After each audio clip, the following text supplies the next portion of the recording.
Shabbat Shalom, bienvenidos a un nuevo estudio de nuestra comunidad Bnei Adon Olam. En esta oportunidad estudiando la porción Naso, ¿cierto? Según el ciclo de Israel. Posterior, ¿cierto? A Shavuot, estamos estudiando Naso. La porción, ¿cierto? Que habla del censo en números 4:21 al 7:89, ¿cierto? Como leímos, en efecto, ¿cierto? Esta mañana comienza la parashá diciendo: y habló el Señor a Moisés diciendo: haz también un censo de los hijos de Gersón por sus casas paternas, según su familia, las contarás desde los 30 hasta los 50 años de edad, todos los que se enlisten para cumplir el servicio, para hacer la obra en la tienda de reunión.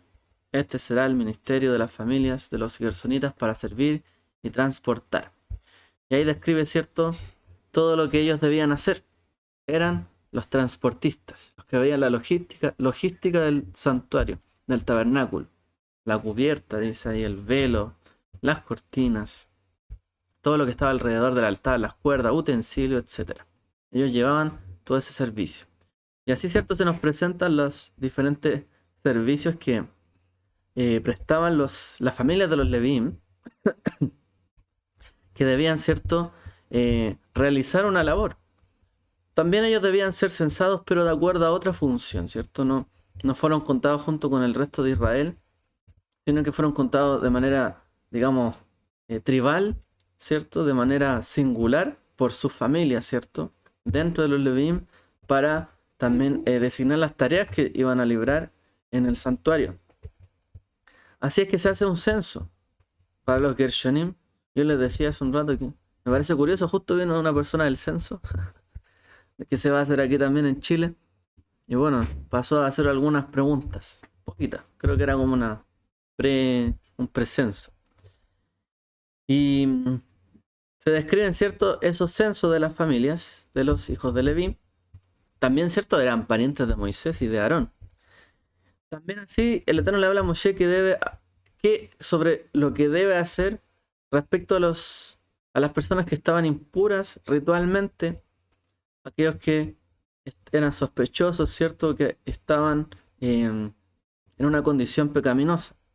¿Qué es lo que debía pasar con ellos en relación con su cercanía con el Mishkan, el santuario? Que no debían, ¿cierto?, estar cerca del santuario.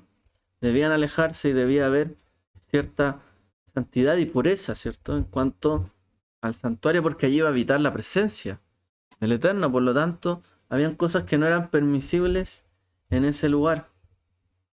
Se nos habla también de las obligaciones del voto nazareo o del nazir, que debía, ¿cierto?, abstenerse de tomar alcohol o algún tipo de brebaje, ¿cierto?, con esto, vino, y no debía cortarse el cabello, el pelo, ¿cierto? Nos habla de este tipo de voto que era para personas que querían, ¿cierto?, tener un grado de cercanía también dentro, digamos, del resto de Israel mayor que el que tenía la condición en israelí, un israelita, ¿cierto? Bené Israel. Ellos querían acercarse a Dios de una manera mucho más profunda. Para ello debían cumplir ciertas condiciones. Eh, pero esto, ¿cierto?, significaba para ellos también que debían abstenerse de ciertas cosas. Querían hacer un voto de este estilo, sin alejarse, por supuesto, del resto de Israel. No eran llaneros solitarios, ¿cierto?, sino que tenían un voto delante del Señor. Así también el Eterno le habla a Moshe sobre cómo Aarón debía realizar la bendición para los hijos de Israel, la bendición sacerdotal, la Birkat a Kohanim. Moshe así también consagra el santuario, el Mishkan, y los jefes de las tribus les traen ofrendas, y luego habla con Dios, con el Eterno, desde la tienda de reunión. Tiene un cara a cara con él, pero ahora, ¿cierto?, en la tienda de reunión, en el Ohel Moed, la tienda, ¿cierto?, del encuentro. Ohel Moed, ¿cierto? Moed, nosotros vivimos una Moed hace poco, que era Shavuot. Esta era la tienda del Moed, la tienda, nosotros le llamamos Moed a la fiesta, a los tiempos. Era, ¿cierto?, la tienda de los tiempos, la tienda de las estaciones, donde podríamos decir, ¿cierto?, que entramos o entraba él en otra estación de cercanía, en otra dimensión, en otro tiempo de cercanía con el Eterno. Bueno, quiero hacer mención sobre el amor en esta parasha. Dice así, esta parasha.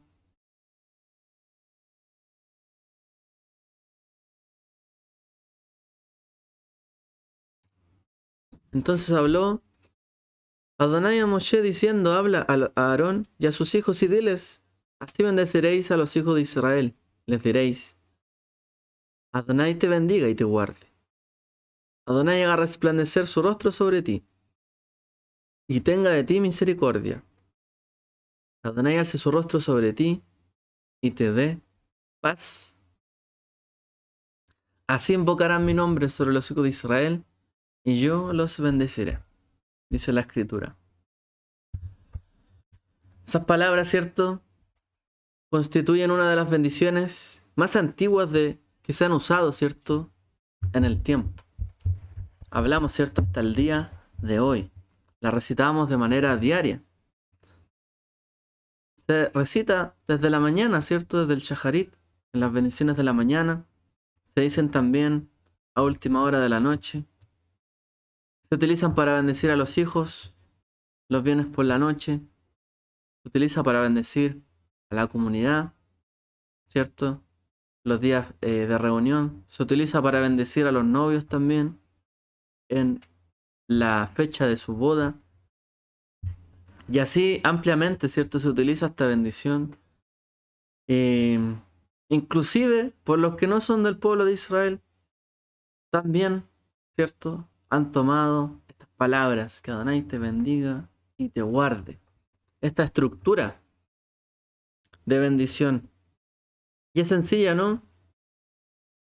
Tiene entre 5 y 7 palabras por frase, oración, de una manera, ¿cierto?, que va elevándose las palabras, ¿cierto? Te bendiga, te guarde, haga resplandecer su rostro sobre ti, tenga de ti misericordia, alce su rostro sobre ti y te dé paz.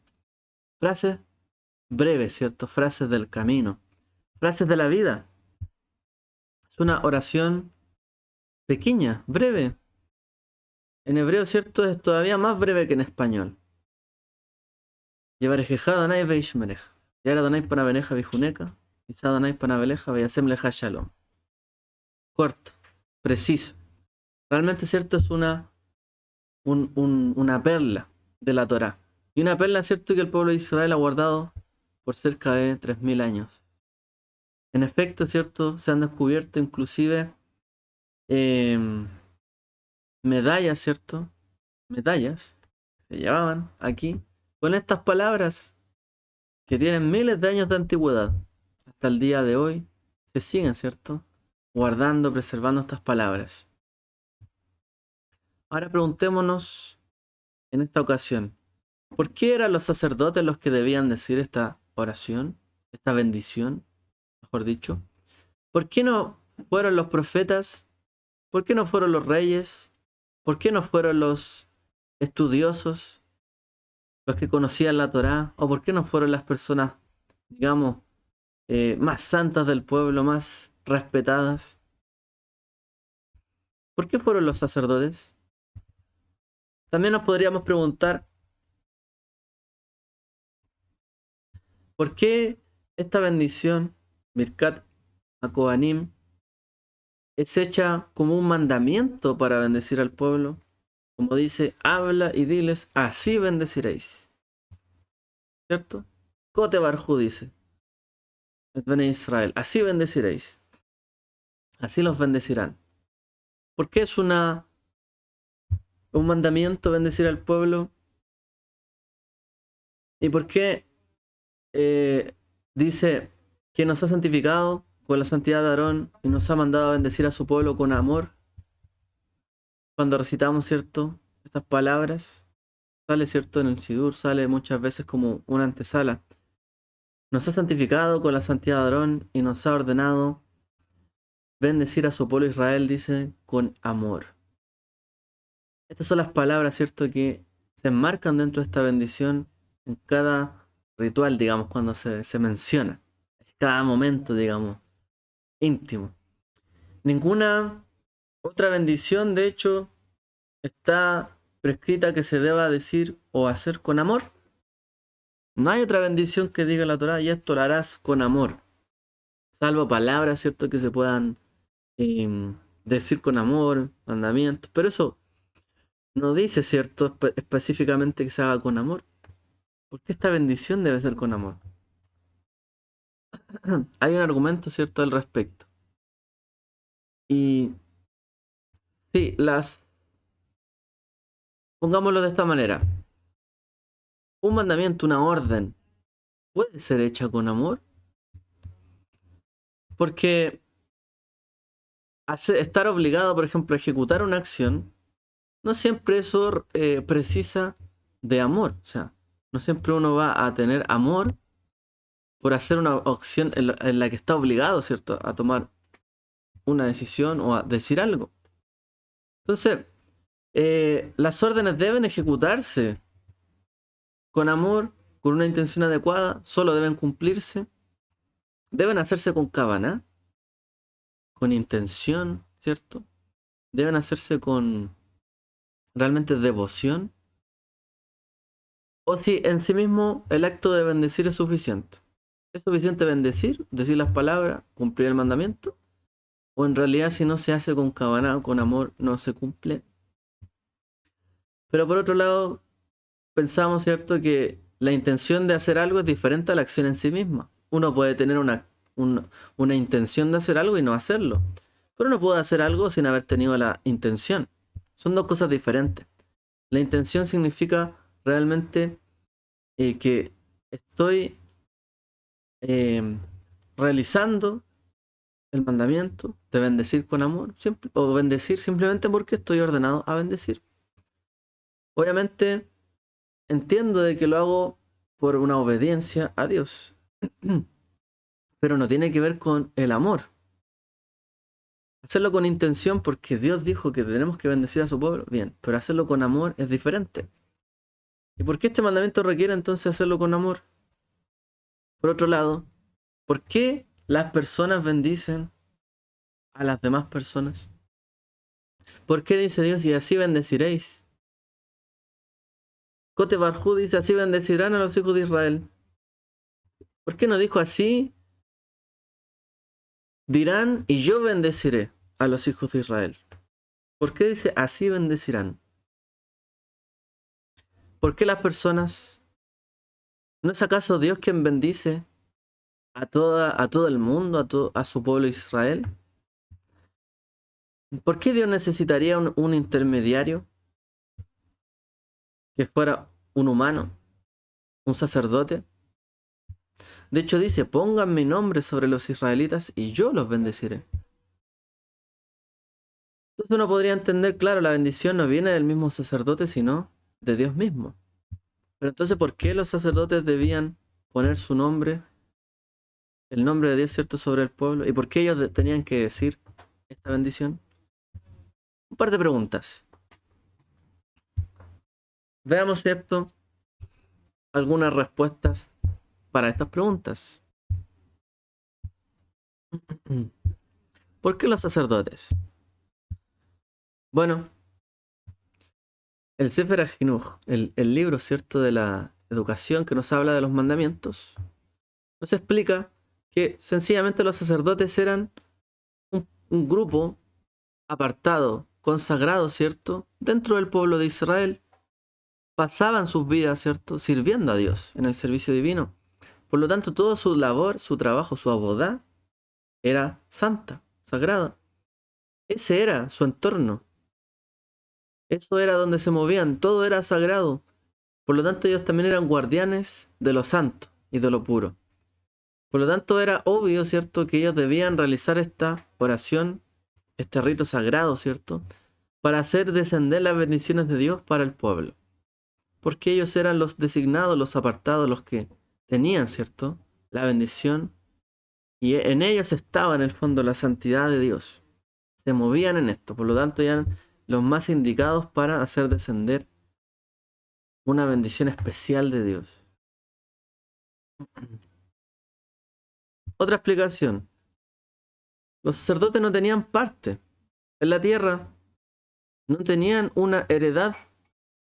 Y de hecho, el único ingreso que recibían era por las matenota que son llamados los obsequios, ¿cierto? Una matana, un obsequio, un regalo del sacerdocio. Ellos vivían, ¿cierto? De las ofrendas del pueblo, que eran lo que correspondía, ¿cierto? Según la Torá. Se seguía que tenían con esto, ¿cierto? Que ellos debían tener, por lo tanto, un interés en que el pueblo fuera bendecido y prosperara. Ellos también prosperaban si el pueblo prospera.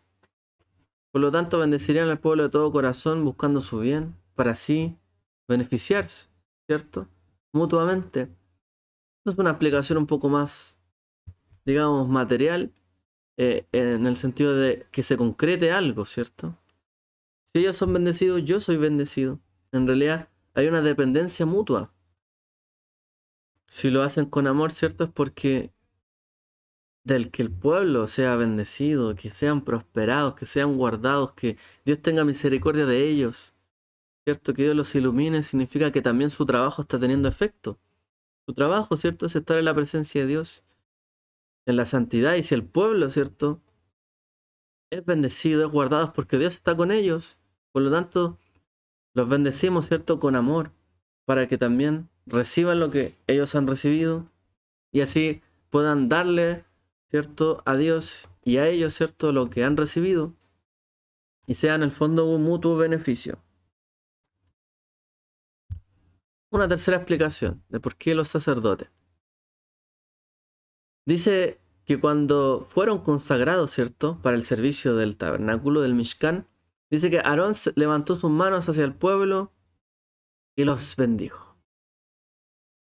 En ese momento, cuando fueron consagrados, ¿cierto? Por Moshe para el sacerdocio, Aarón levantó sus manos hacia el pueblo y los bendijo. Rashi comenta al respecto que la bendición que le dio a las personas fue, de hecho, la oración sacerdotal. Fue esta oración, como se dice en nuestra parasha.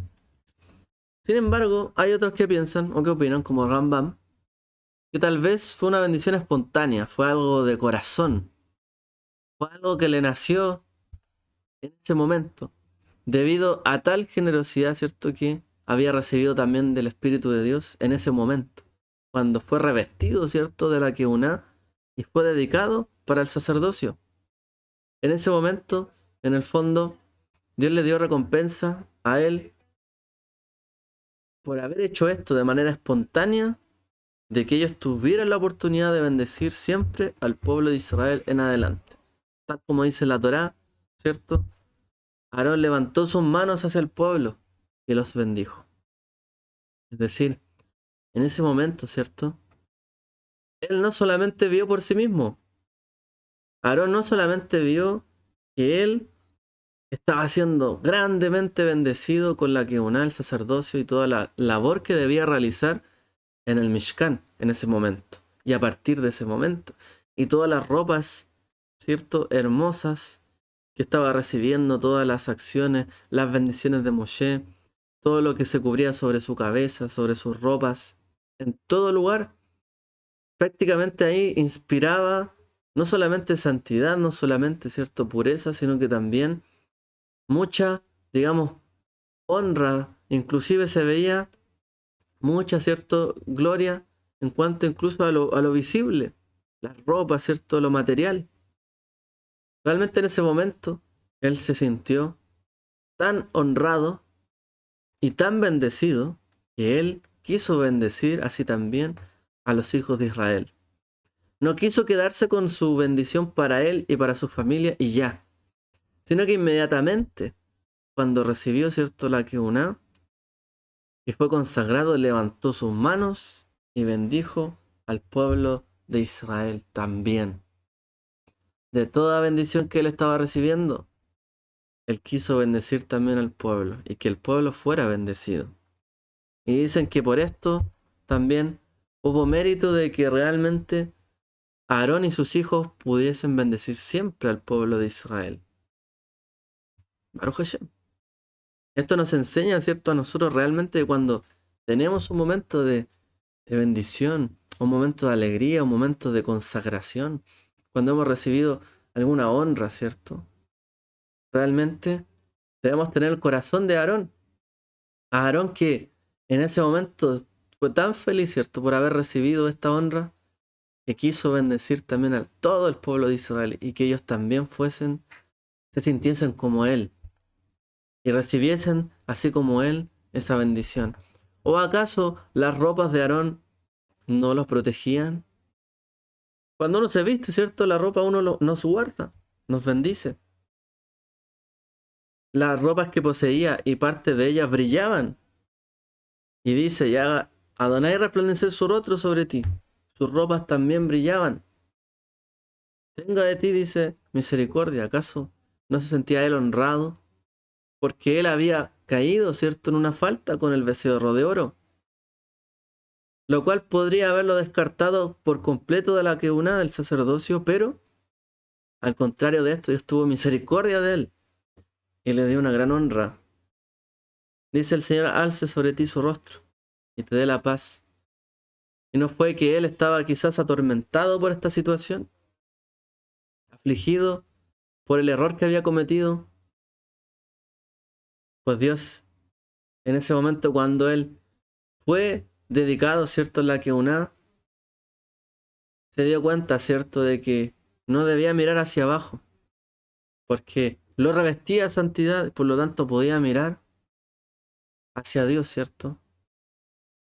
Y no apartar la mirada, sino que podía acercarse a Él, estaba en el lugar del acercamiento.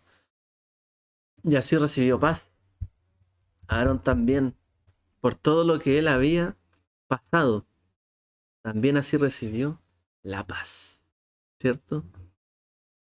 De su falta, de su horror, realmente se sintió que podía acercarse a Dios confiadamente.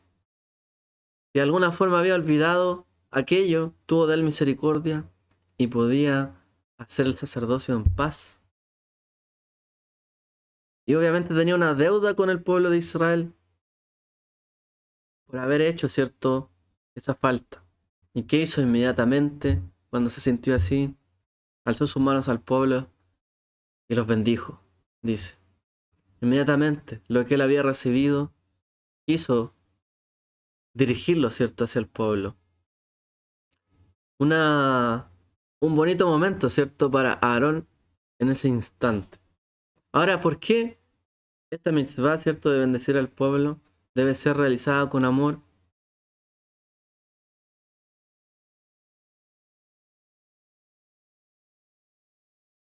Bueno, al respecto, ¿cierto?, podemos decir lo siguiente. Debe ser hecha con amor. Es decir, los sacerdotes deben hacerlo con amor, o es una oración con amor, porque es una bendición que Dios dio y que es con amor en el fondo. La bendición está dicha, estructurada y ejecutada en el fondo que demuestra el amor de Dios. Pero otros dicen que en realidad el amor es el que debe ser demostrado por los sacerdotes al bendecir al pueblo. Entonces, en el fondo es como si dijera que nos ordenó bendecir a su pueblo con amor. Por un lado, y otros lo leen así. Quien en su amor nos ordenó bendecir a su pueblo. O sea, la bendición habla del amor de Dios, pero Él nos ordenó con su amor bendecir al pueblo, en realidad nos ordenó bendecir a nosotros con amor. La bendición en sí habla del amor de Dios y no de los sacerdotes. Dios ama a su pueblo. Por lo tanto, les ordena a los sacerdotes que lo bendigan. Es decir, los sacerdotes son los que deben amar también. Por un lado, ¿cierto? Entonces, o Dios dio esta ordenanza con amor, o los sacerdotes también tienen que hacerlo con amor. Bueno, de hecho hay una afirmación dentro de la literatura, ¿cierto?, rabínica que afirma: un sacerdote que no ama a las personas, o un sacerdote que no es amado por las personas no puede bendecir. Una persona, un sacerdote, que ama a las personas, o un sacerdote que no es amado por las personas, no puede bendecir. Esto tiene sentido, ¿no? Si usted le va a bendecir a una persona que usted tiene un problema con ellos, o con esta persona, y se da cuenta que realmente no demuestra su amor cuando lo conoce en otras circunstancias, es una persona falta de amor, que tiene conflictos, que a lo mejor tiene odios, es odiosa. Si usted lo va a bendecir a alguien así, no va a querer recibir esa bendición, ¿cierto? Entonces, por un lado, un sacerdote que no ama o que no es amado, que es prácticamente lo mismo, porque si una persona ama, va a ser amado, pero si una persona no ama, va a ser rechazado. Esto es similar, ¿cierto?, a la afirmación también talmúdica que dice, una persona que es aceptada por las personas es también aceptada por Dios. Y una persona que es aceptada por las personas tiene el Ruach HaKodesh, el Espíritu Santo en él, pero una persona que es rechazada por las personas no tiene el Espíritu Santo en él. Porque si alguien es acepto ante las personas, porque hay algo, ¿cierto?, que actúa bien. Es una persona que demuestra amor y en el fondo demuestra ser discípulo del Maestro. Yeshua nos dijo, por su amor los conocerán, por su amor sabrán que son mis discípulos.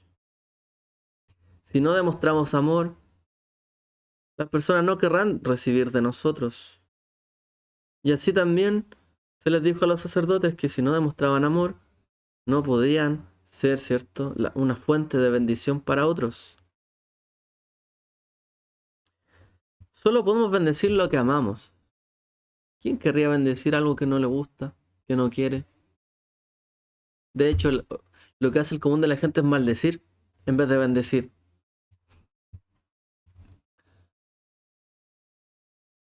Cuando Itzhak le dice a Esab, prepárame la comida sabrosa que amo y tráemela para comer, para que pueda darte mi bendición antes de morir. Cuando está, antes de bendecir, ¿cierto?, Itzhak y legar, ¿cierto?, la primogenitura a través de la bendición, le dice a su hijo Esab, prepárame la comida sabrosa que yo amo y tráemela para comer, para sentirme en el fondo a gusto, para que pueda darte mi bendición. Pero ahí, ¿cierto?, le estaba diciendo prácticamente, tráeme algo que yo amo para que cuando me sienta bien te bendiga. Pero en el fondo las acciones, a lo mejor a él, pongámoslo así, la comida de Esab le gustaba mucho, la amaba. Pero ¿qué hay de la comida que constituyen las acciones, lo que él comía de sus acciones y sus proceder como hijo? Porque la comida, ¿cierto?, nos habla de las acciones de las personas, de cómo se comportan. Nos comemos, nos desayunamos, a veces decimos con tal cosa que pasó. ¿Sí?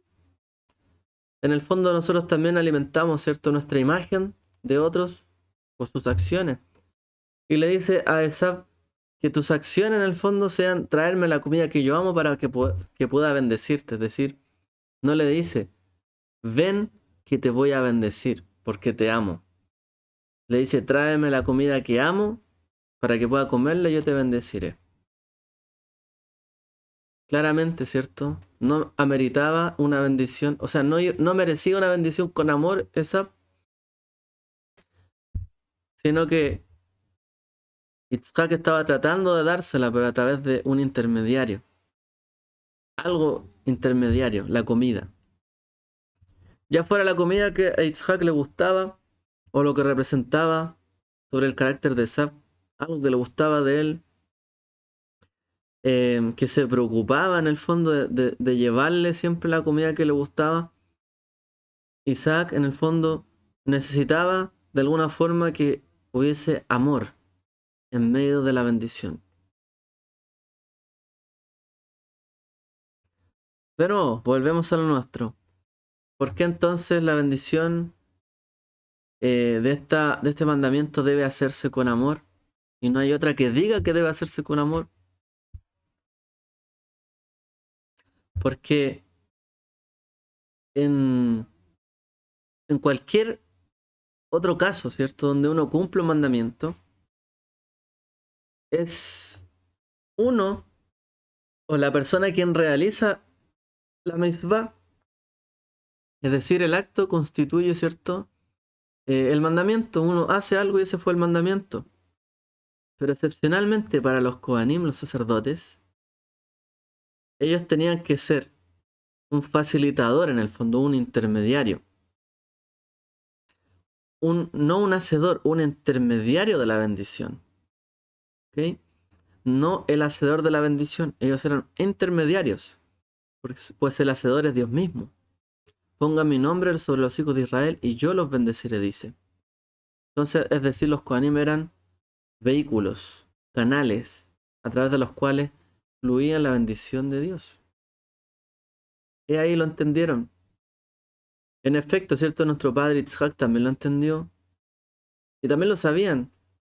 Yo tengo la bendición que Dios me dio. Pero no es mía, ni va a durar para siempre, ni cuando me muera, ¿cierto? Seguirá esta bendición. O sea, yo voy a partir de este mundo.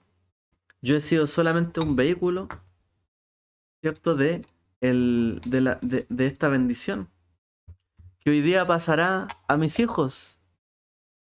No quedará conmigo. Soy un medio, ¿cierto? No va a seguir conmigo.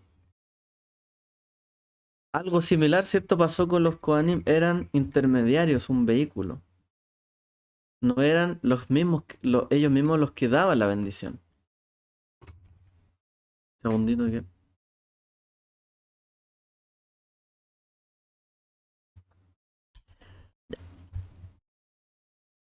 Eso significa de que los Kohanim debían ser totalmente desinteresados al pronunciar las bendiciones, es decir, no tenían que tener un interés de por medio. Ellos solo son un vehículo. Porque Dios bendecirá, dice. Pondrán mi nombre y yo los bendeciré. Por lo tanto, ellos no debían tener ningún interés personal en bendecirlos para ellos recibir algo a cambio. Si lo entendemos así. Entonces, dejamos entrar a Dios en el fondo, que fluya su bendición, ya que nosotros mismos, de alguna forma, estamos recibiendo la bendición de Dios. Nos olvidamos, ¿cierto? O entendemos que somos en esta vida un vehículo de lo que Dios nos ha dado. Como se dice de los hijos son un préstamo. No son nuestros. Nada, la vida es nuestro. Perecerá, llegará hasta un momento. Somos un vehículo. Entonces, entendemos en la medida en que nosotros pasamos a ser un segundo plano muchas veces. Por ejemplo, cuando las personas se vuelven padres, ¿cierto? Madres, hay muchas cosas que las postergan porque hay que poner atención a los hijos. Y hay que dar todo para los hijos. Puedo yo abstenerme de muchas cosas, pero no puede faltar a mis hijos. En la medida en que nosotros dejamos de enfocarnos hacia nosotros mismos y entendemos que somos un medio, un canal para bendecir a otros, es que allí se demuestra el amor. Allí existe el amor. Esta bendición debía ser con amor porque debían ellos entender que no tenían que buscar un interés detrás de esta bendición, sino simplemente ser un vehículo.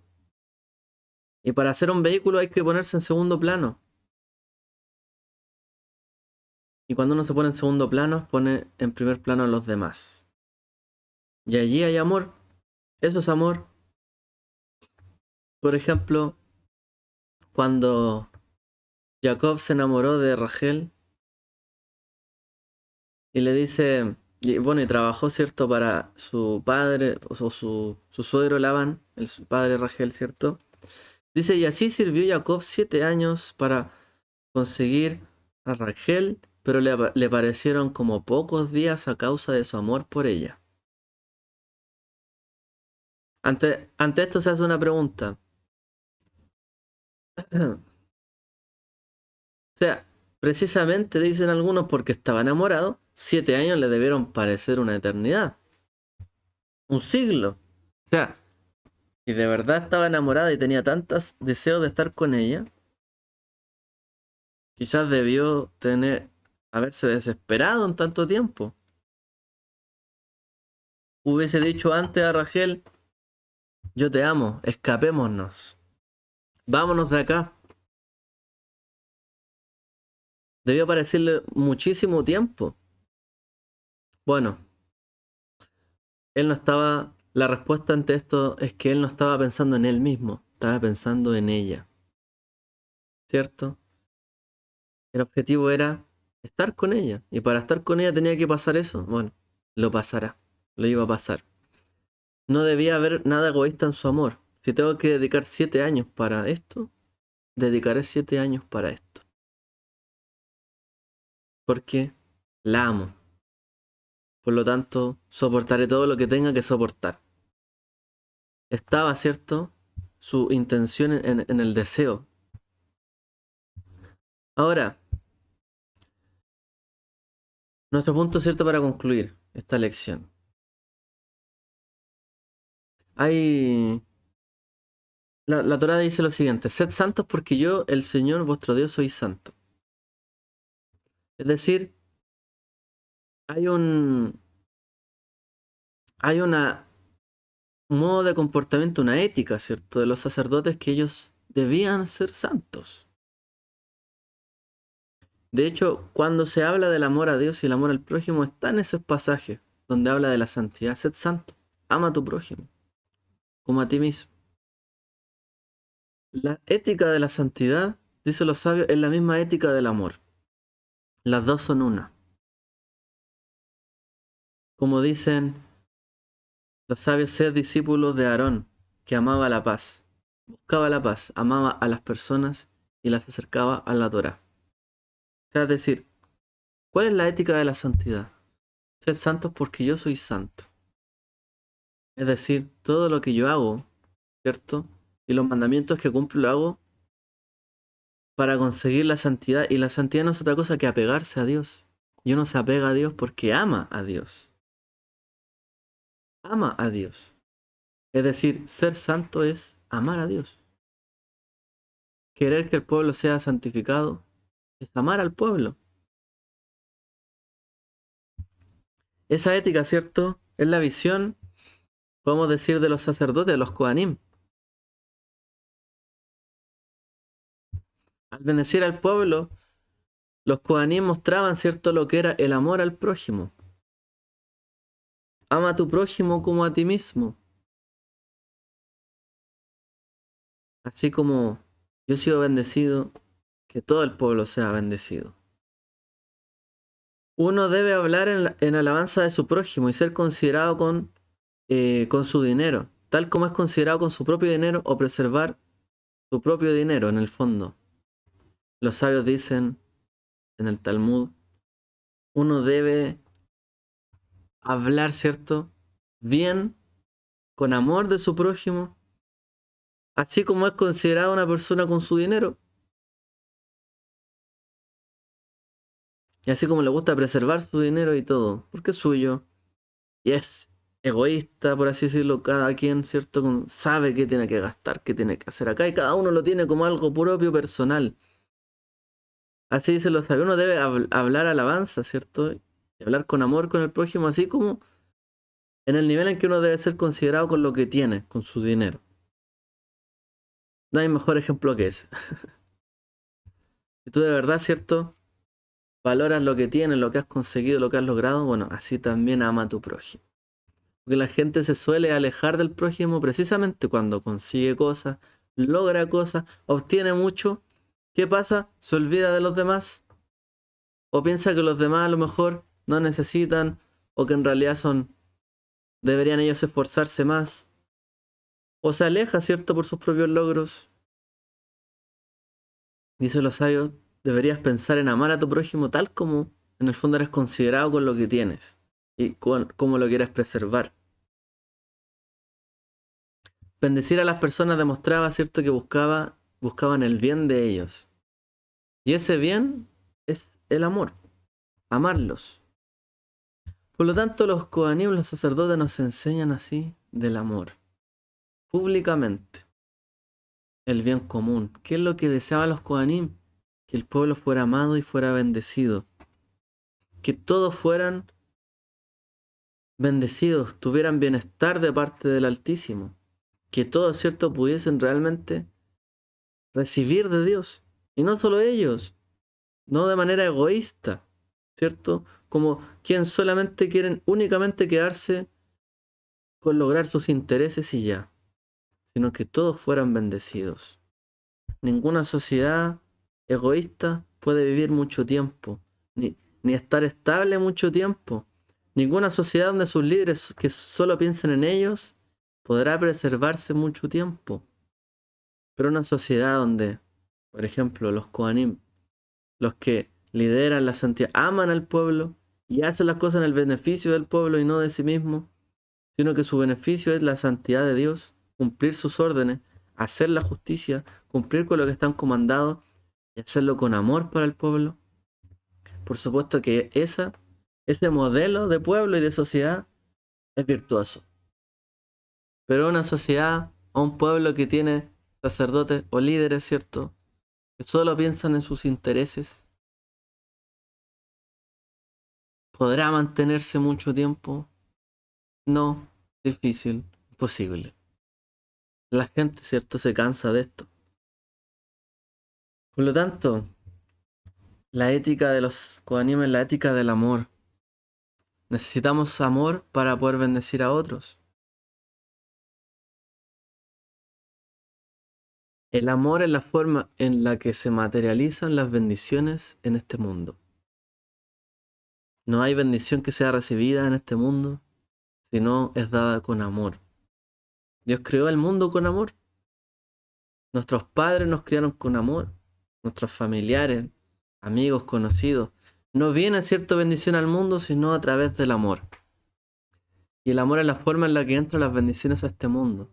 Si usted quiere bendecir a alguien que ama, preocúpese de él, lo que necesita. Hágale una muestra, ¿cierto?, de amor. Si quiere bendecirlo, bendígalo. Y haga que se sienta amado. El amor es la forma en que se materializan las bendiciones en este mundo. Es preocuparse del bienestar de los demás. En realidad, una sociedad, un pueblo, una comunidad santa, tiene que tener amor. Si no hay amor, no hay nada más, ¿cierto? La gente que se dice ser santa, o los que le llaman los santurrones, pero que no tienen amor, ¿qué dice Pablo? Podría yo hablar en lenguas, saber esto, esto otro, tener todo el conocimiento, hacer un montón de cosas, pero si no tengo amor, nada soy. Si no hay amor en mí, nada soy, nada tengo, nada he conseguido. Podría decir que me sé la Torá de memoria, cumplo 612 mandamientos, pero si no tengo amor, no cumpliste nada. La única forma en que Dios pueda bendecir al mundo y en que nosotros sepamos que somos vehículos también de bendición para el mundo, así como los sacerdotes lo fueron y lo son hasta el día de hoy, sus descendientes, es a través del amor. Solamente el amor, la santidad, ¿cierto?, nos lleva hacia el amor. El amor es lo más grande de todo. Realmente si queremos bendecir, ¿cierto?, y pronunciar estas bendiciones cada vez, hagámoslo con amor, realmente. Con amor de verdad. Así el Eterno nos bendice, cuando es con amor. Que el Eterno les bendiga a todos y les demuestre su amor a cada uno, ¿cierto?, de ustedes, de nosotros. Shabbat Shalom.